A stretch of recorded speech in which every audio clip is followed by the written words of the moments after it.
Although the reports about 10-foot-tall aliens have been dismissed as nonsense by most people, there are many who would argue that UFO landings can and have occurred, not only in the USSR, but in the U.S. and other countries. Have UFOs been given a fair shake by science, journalism, and the government? George Knapp joins us now with part one of a cover story series, UFOs, the Best Evidence. George? Well, Gary and Mary Ruth, some people might object to the use of the words UFOs and evidence in the same sentence. However, there is now a staggering amount of information on this subject, collected not by crackpots, but by respected, mainstream, level-headed people who want to know what, if anything, is going on. What we've tried to do is sift through as much of this information as possible to see if there's anything to it. In part one of UFOs, the Best Evidence, we explore whether the subject has been treated fairly by the establishment. If you have a question, feel free to give us a call. Hi, you're next on the Billy Goodman thing on KVEG. The eggplant that ate Chicago, you remember that, huh? What was your encounter like, may I ask? Billy Goodman's radio talk show is heard nightly in 10 western states, stretching from Canada to Mexico. Previously, the topic of choice was Elvis Presley's present whereabouts, but the focus drifted into UFOs, and Goodman's phone lines have been lit up ever since. Oh, well, tell us about the last time when you were abducted, the very last time. 3 hours a night, 6 nights a week, the calls come in. Some callers claim to have been abducted by aliens. Other callers say they are aliens. This is pretty wild stuff. Tell me about it.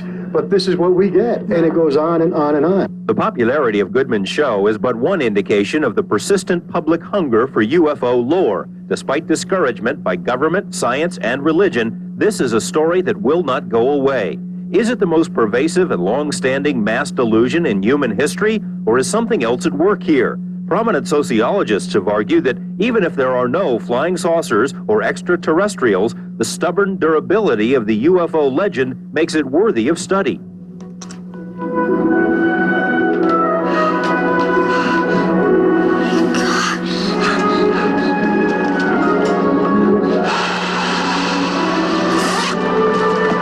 E.T. phone home. The human fascination with extraterrestrials is reflected in our most popular films and in popular TV programs. ET books are often perched atop bestseller lists. UFO updates grace the pages of mass circulation magazines. There are UFO hotlines and ET newsletters. Flying saucers have invaded the comic strips. UFO researchers like John Lear play to packed houses at library lectures. UFO organizations stage annual symposiums at which conventioneers can buy UFO tapes and UFO keychains, hats, and booklets, and more. I was abducted by aliens, and all I got was this lousy t-shirt. Flying saucers are big business, but the profiteering seems incidental to the enduring interest.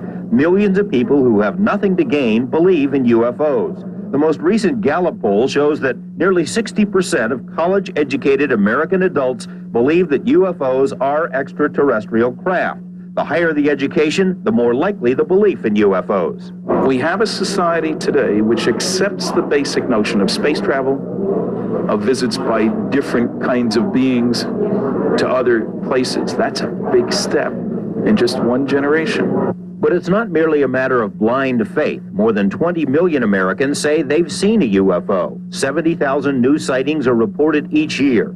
Even the most ardent UFO converts will concede that up to 90% of these sightings are mistakes, misidentifications of planets, or of conventional aircraft, or of military flares, or weather balloons, or other little-known natural phenomena. While it's true that 9 out of every 10 sightings is probably wrong, it's also true that only 1 in 10 sightings is ever reported at all. In general, these sightings are made by normal, well-balanced people who have nothing to gain and much to lose by stepping forward. It was dark, there was 3 or 4 of us running along, and all of a sudden it was daylight, just brighter than all get out, and yet you could see over yonder that it was dark. A tremendous streak just shot out of nowhere from the right and basically tailgated this plane. And it followed the plane for a very short period, and then it just stopped. No noise, nothing. The same bright red color, and wasn't blinking or nothing. It was just like a ball of light. What I saw were these balls of light traveling from the west to the east, all the way across the sky. And there was lights all around it, the same color as the ship. And it was rotating. It was doing all kinds of maneuvers.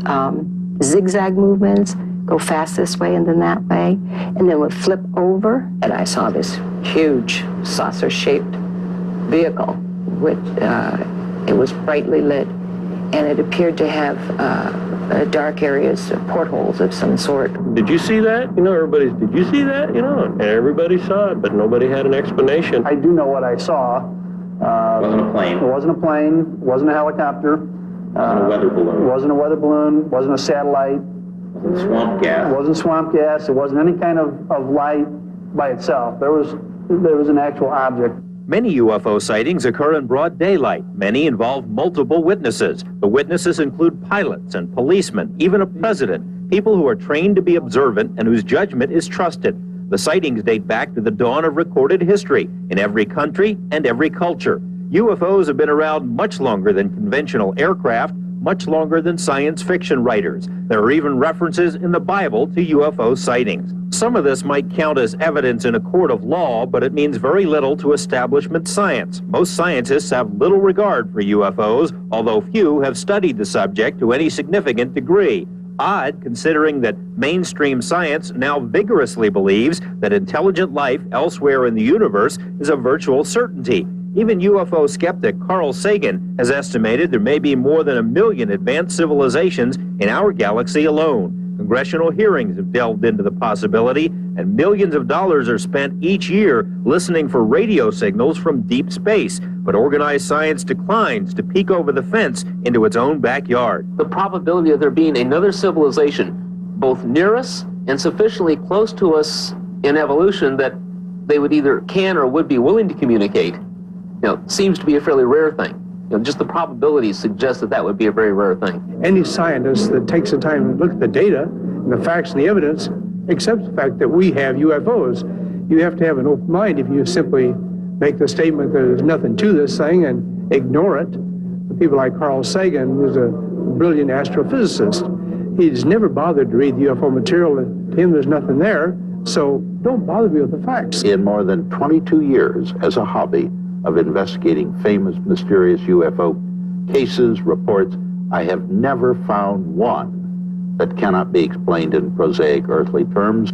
Phil Klass bills himself as the Sherlock Holmes of UFOs and is the world's preeminent debunker. He shows up at nearly all of the UFO conventions, a fly in the ET ointment. Phil Klass dartboards are best-selling items at many of those same conventions. Klass takes that as a compliment. His success at belittling or ridiculing UFO sightings is beyond question, but few people will accuse Klass of sticking to the scientific method. Even UFO doubters concede that Klass has been dead wrong in his explanations of some sightings, that he distorts astronomy for his own purposes, that he accuses UFO witnesses of being liars or hoaxsters, even though he rarely investigates any sightings personally. Even experienced airline pilots, military pilots, can be grossly in error in what they think they've seen. Many UFO researchers are convinced that Klass is a government agent. His years of work as editor for the well-connected aerospace mouthpiece Aviation Week and Space Technology is suspicious to some. I cannot believe that anybody could so persistently be wrong over and over again, making claims which are false demonstrably and so forth, without having been told or doing something that he feels is in the patriotic best interest of the country.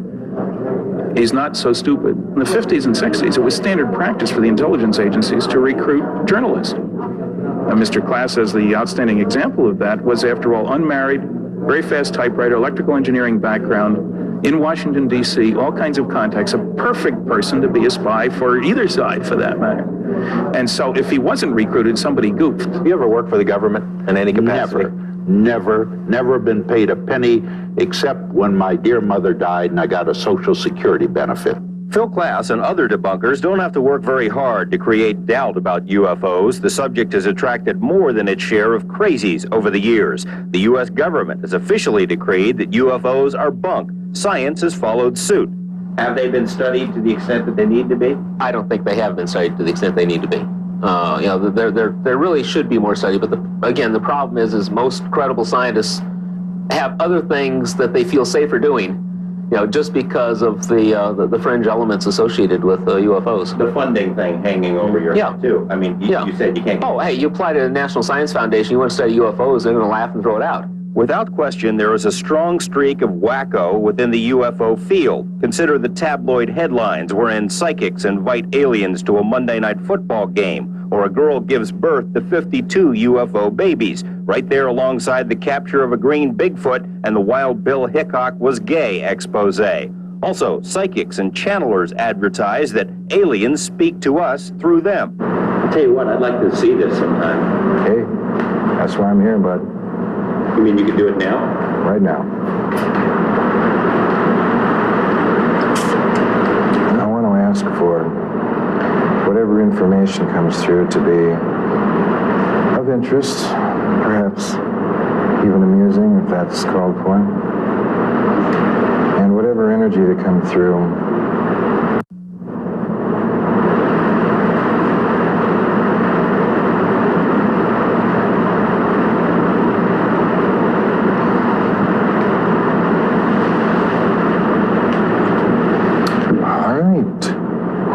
speaking. Well, we respond to questions. Shapiro seems sincere enough, but admits there's no way to verify his claims, and he doesn't care much whether people believe him or not. This approach is a bit too casual for science. The same is true of big-time journalism. Network coverage is quirky and condescending. So what was it? Way up there.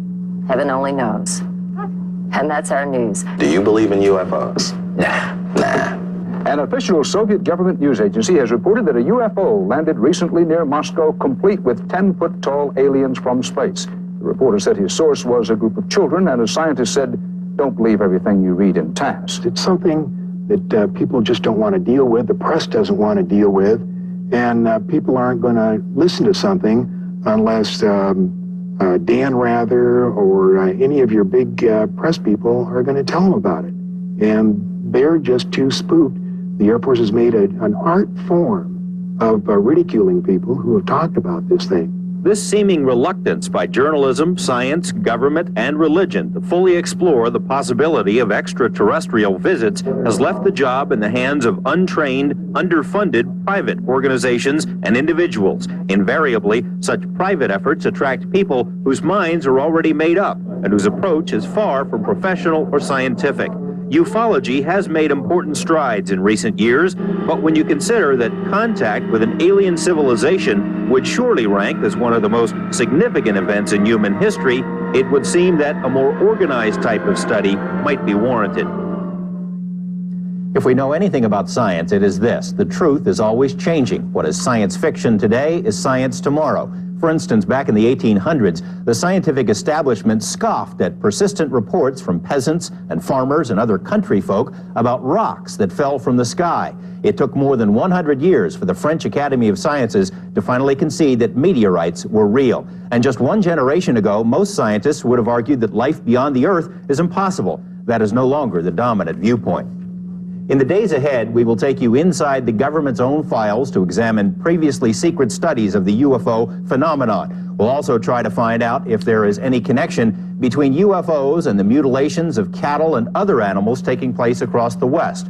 We will explore what impact an alien landing might have on religion and other social institutions, and we will reveal the identity of this man who says the government has already established contact with aliens and is testing alien technology right here in Nevada. Now, George, you said that UFO groups have made improvements. Is ufology a real science now? Well, they call it ufology, but even they will concede it's not really a science. It is making strides. If you take MUFON, for example, the Mutual UFO Network, they restrict their membership only to people who are invited, so you weed out some of the crackpots. Their membership has doubled in the last 2 years. They have 75 PhDs who serve not only as members but consultants. You know, there have been college courses taught on UFOs now on several campuses, and 8 PhDs have been written on the subject. So it's not a science, but it's moving in that direction. A lot of people aren't going to believe it until they see absolute proof. What would be proof? Well, we'll be talking about through the course of the week, but I mean, if eyewitnesses, millions of eyewitnesses count as proof in other kinds of proceedings. You got photos, you got movie footage, you got video, you've got all kinds of physical manifestations, radiation, landing sites, things of that nature. You know, it's the totality is what you really have to look at, and of course we'll be taking a look at what constitutes proof through the course of next several days. Okay, George. Sounds great.